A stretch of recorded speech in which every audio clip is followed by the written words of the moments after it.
నీదేనయ్యా, మహిమ ప్రభావము నీదే, సమస్త క్రియలు నీవే చేసే దేవుడువు, నీకు మేము కృతజ్ఞతాస్తుతులు చెల్లిస్తున్నామని దావీదు చెప్పటానికి గల కొన్ని కారణాలు ఉన్నాయి.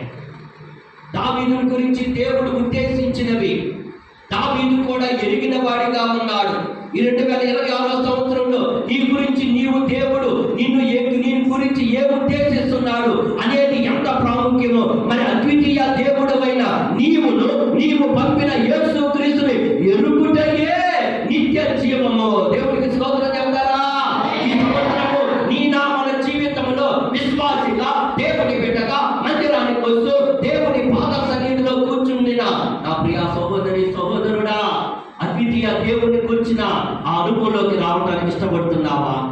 ఆ అద్వితీయ దేవునితో అన్యోన్యమైనటువంటి ఆత్మ సంబంధమైన అనుభవాలతో తాకబడాలని, నింపబడాలని, తడపబడాలని, అభిషేకించబడాలని, కృపను పొందుకోవాలని, దేవుని సన్నిధిలో సాగిపోవాలని ఒక దృఢ నిశ్చయం చేసుకో.